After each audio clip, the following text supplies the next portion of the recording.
Happy Saturday. Happy New Year. This is Raven Dana, walking between the worlds, and welcome to class number 1 of This Is Your Year to Dream. We're going to have some fun in this class. We're going to take a different approach. We're going to take a look at our assets and our obstacles and discern what it is we need to cut ties with, what do we need to let go of, and what help do we have that we may not often utilize to the fullest. And first of all, this is perfect timing to start today because it's the full moon, the first full moon of the new year, full moon in Cancer. So if you are a water sign or have a water sign as part of your moon sign or your rising, that's even better because you get a little more energy. And if not, or you don't know what that means, don't worry about it. It's not a big deal. But the good news is, with the moon in the sky full today, we can actually track over the next 2 weeks as the moon wanes how we are doing, how we let go of the things we need to let go of. So we can use the moon as a visual reference to watch as it shrinks, us letting go of things that need letting go of. It's a great thing. It's a good tool. All right, aligning is the key to moving in the direction we want to go. So aligning our beliefs, right, with our actions is what moves the energy forward. Sometimes we have great expectations, or we have, we have the desire to create something, but we don't have a plan. Or we have a great plan, but we don't have the belief. Our belief gets in our way. And this class will help you to learn how to move energy from the imaginal to the manifest, from thinking about it to seeing it and happen in action. So let's start with what we want. What do you want in 2026? What new things do you want to call in, or what do you want to make better and bigger? Or what experiences that you had in 2025 would you for sure not like to have again? That's also part of what we want. If we had difficulties with some things, how can we create an atmosphere that attracts peace in our lives? So all of those things. What cords need to be cut? What must I do, and what must I stop doing to be and stay in the flow? Okay, so I'm going to encourage you to pause this for a minute and write some of those things down. What do I want to experience? How do I want to feel? What cords need to be cut? What obstacles may be in my way? So pause it, take a minute, and take some notes. All right. Now that we're back, think about this. What helpers do I have? What friends in my life can I talk to? What assets do I have as far as the thoughts and beliefs that I use to support myself when I have self-doubt? What behind the scenes helpers do I have? Ancestors, dream space. What can I do differently to better utilize the helpers that I have? A helper can even be, if I need a plan, I can sit down and Google it up and get some information I didn't have before. It seems silly, but you would be surprised how many people would like to have a plan about something and say, well, I don't know how to do that, and I don't know anybody who knows how to do that. Well, we have Auntie Google, and I bet she has some ideas about how we can get that thing done and about how other people have gotten that thing done. So again, let's use our resources. And check your beliefs. If, for example, very simply put, you want to have more money. How much more money do you want? I could flip you a quarter. There you go. There's more money. How much do you want? And do I have any beliefs in the way of that? So if you come from a background that where your family made do with less, and maybe they had to, but it became a habit, that even when circumstances changed, things stayed that way. So think about any beliefs you might have around money, if that's something you're working on, or beliefs about having who you are if you have money. Sometimes there are beliefs around rich people. Rich people are assholes. And so I want money, but I don't want to be too rich. Well, it doesn't mean you're automatically going to turn into the stereotype you've created in your head. And secondly, there's a red flag. You might want to work on that stereotype. So if you have a belief that's in your way, spend a little time pushing back against the belief. And one way to do that, in addition to cord cutting with the belief, one way to do that is to create permissions. I give myself permission to have X amount of money. I give myself permission to exercise every day. I give myself permission to set healthy boundaries in relationships. I give myself permission to be uncomfortable and to do it anyway. I give myself permission to take the time to do the things that will give me what I want. Right? So I'm giving you some examples, and I do want you to come up with today some permissions that will lead you forward, that will actually help to counterbalance whatever those beliefs are that may be obstacles. And you might have to sit with it a little bit. You might even have to ask a friend for help, right? Get a little help from your friends. People in your life really can see through a lot of the things that we hide from ourselves, right? When we ask somebody, what do you think is stopping me from this? And please be honest with me, they will likely tell you. You might not like everything you hear, but everything you hear will be useful. So again, if you're stymied, like, what's going on here? Ask a friend. You're probably going to get some useful tools there. And a clue for how to start moving energy this week to help you free up some of this stuff. It's like scraping off the junk off the bottom of a pan, right? One of the things that I'm going to encourage you to do is look around your environment, your drawers, your life, your relationships, and ask the question, what am I putting up with? Even the smallest things. Now, we don't have to take on the big challenges today. I'm putting up with living in a house I hate. Okay, we're not going to get that done this week. But what we can get done this week are things like, I hate that trash can. I've wanted to get a new one for 6 months. Well, for goodness sake, get one. If your toothbrush has been sitting on the wrong side of the sink and it's annoying, well, move it.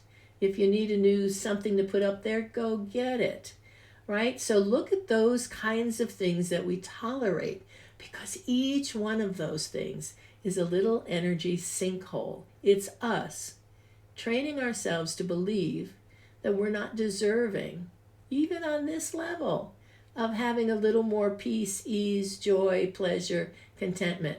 So knock it off, right? If you don't like your toilet paper, find a new brand. If you don't like your coffee, but you have 4 pounds of it, give it away and try something new.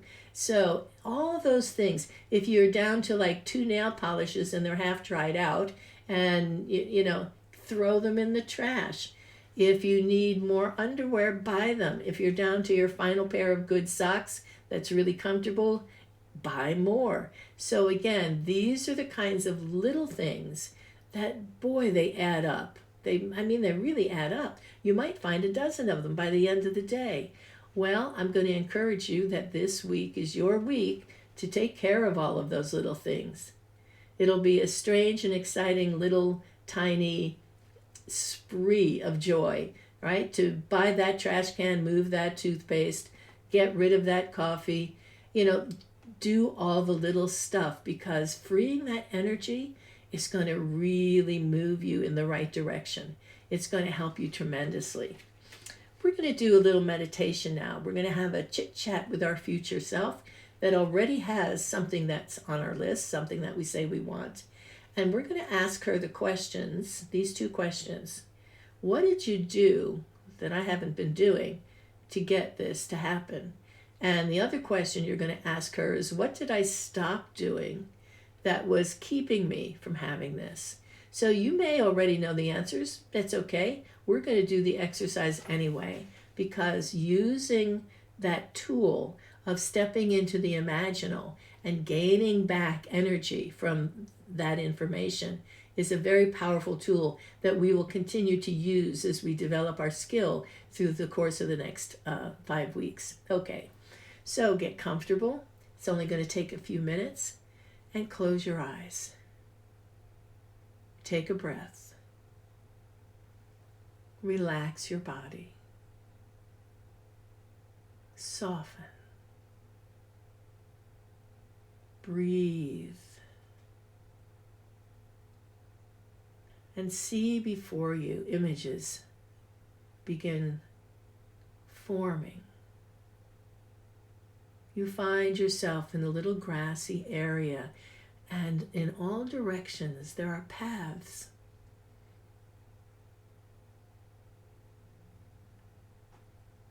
Think deeply right now about experiencing, having something, one thing off your list that you really want to have happen this year.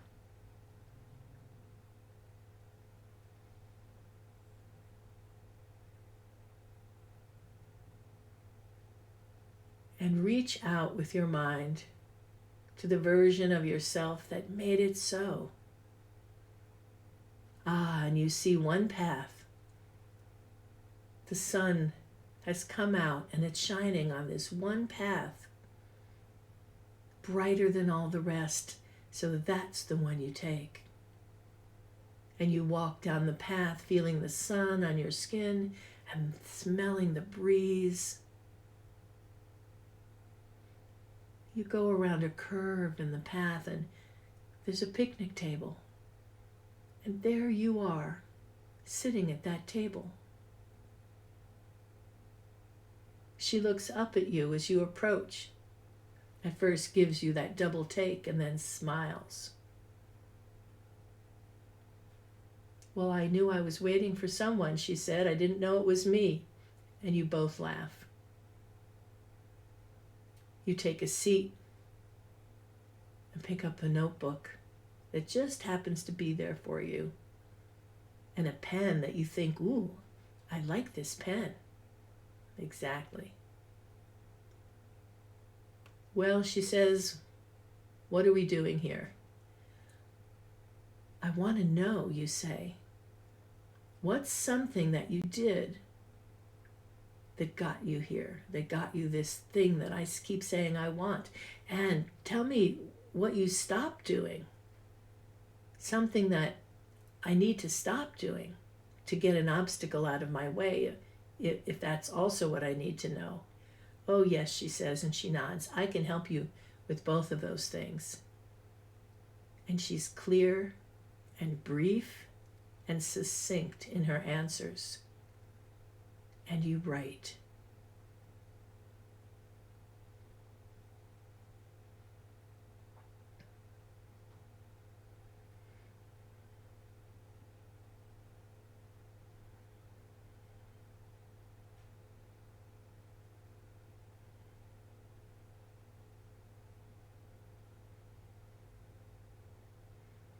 Oh, she says, and I have something for you.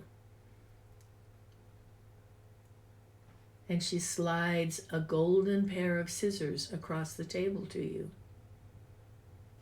Look, she says, when you're here with me, they're easier to see. And you look down and you see these strands, these cords of energy going out of your body in all directions.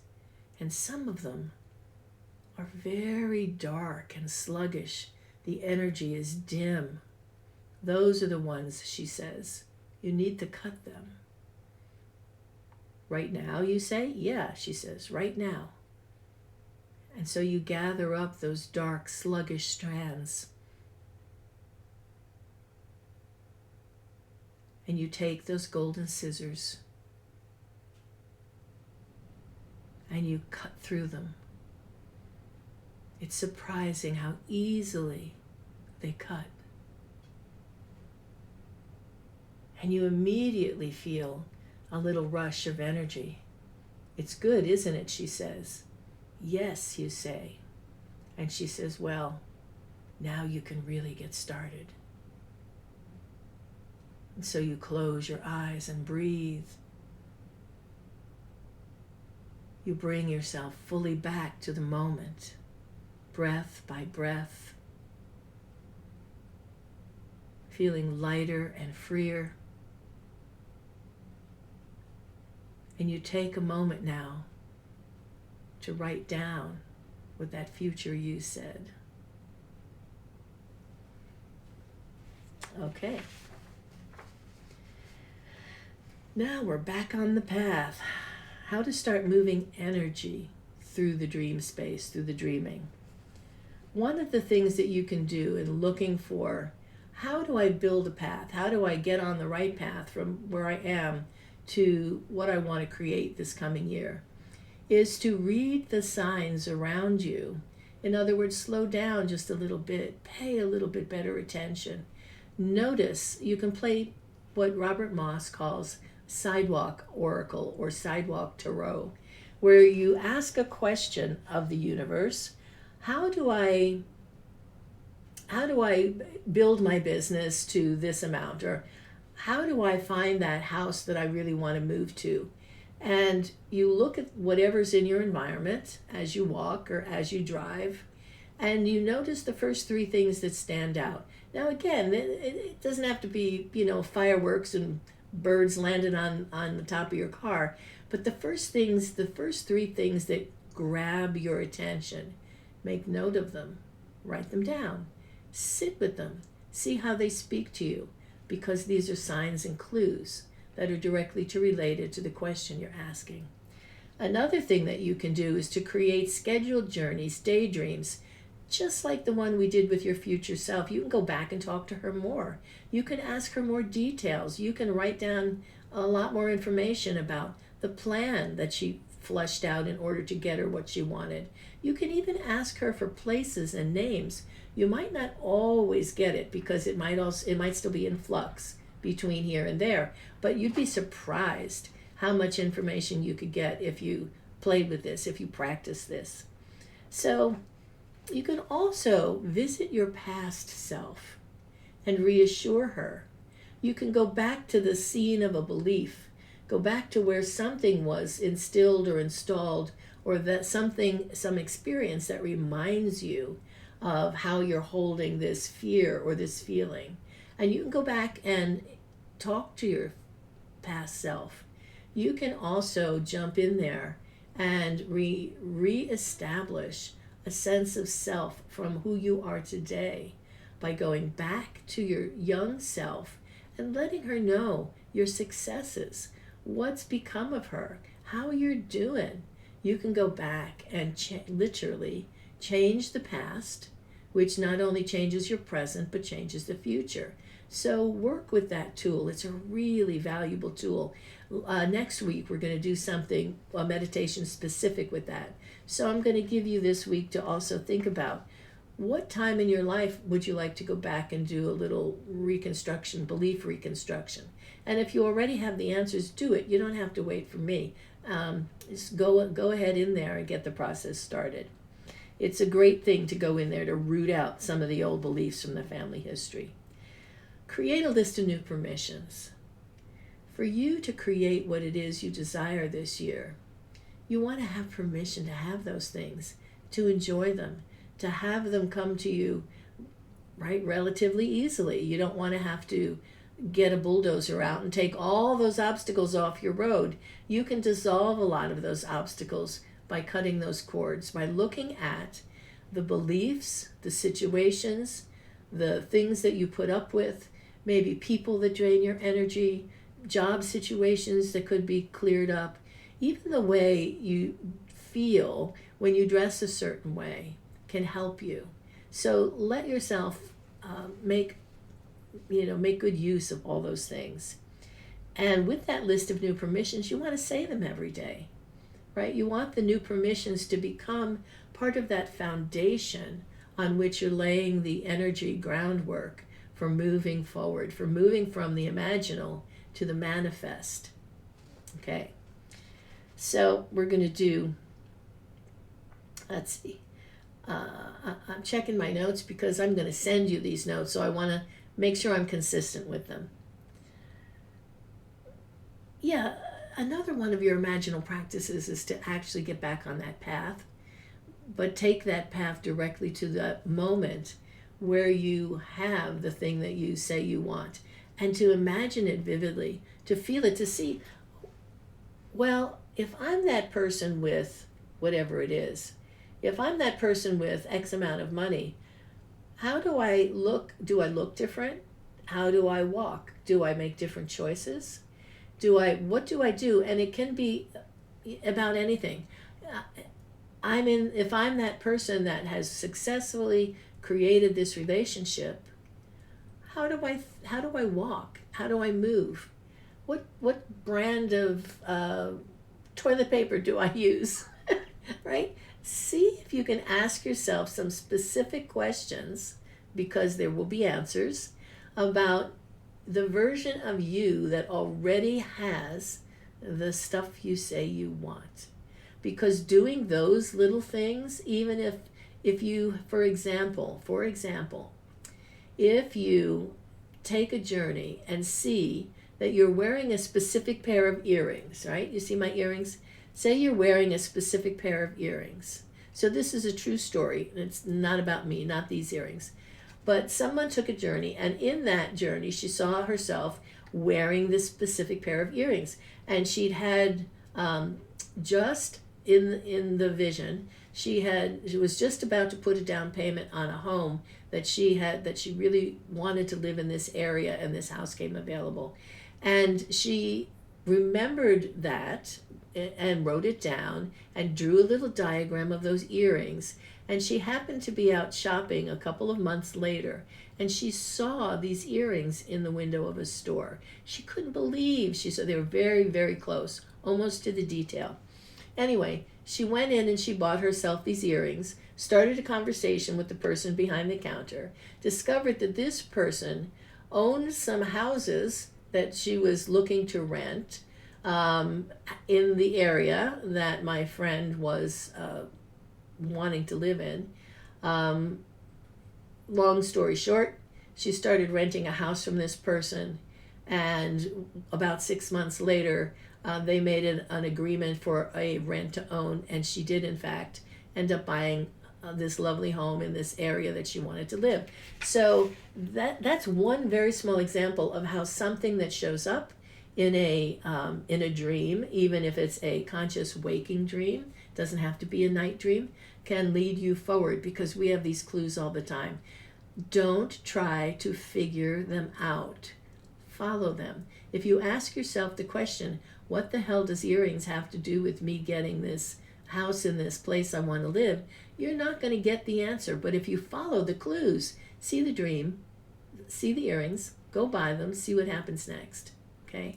Follow the clues. That's what I'm encouraging you to do. And do those daydreams. All right, here are your assignments.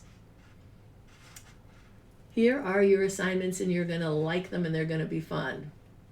First of all, write down the story, or draw, or make a collage that shows you 1 year from now living what you desire.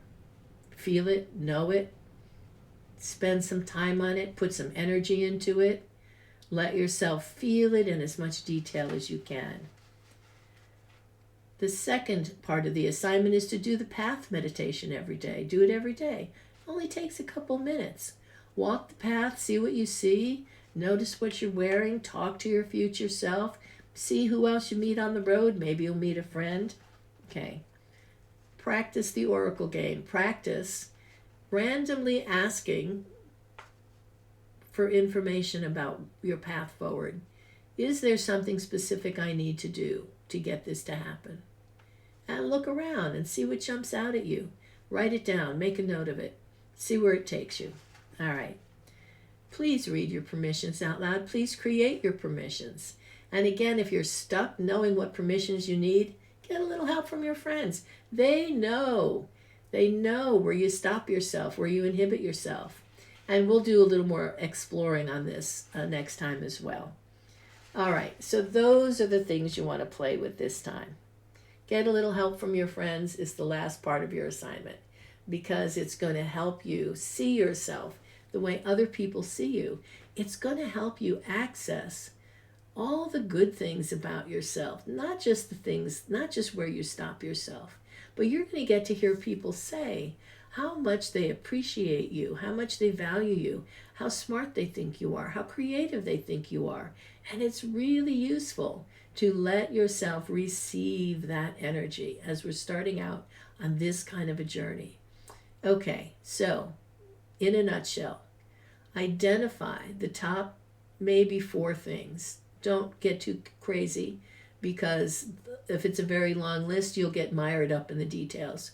Create a list of the top things that you want to generate, have, be, do this year.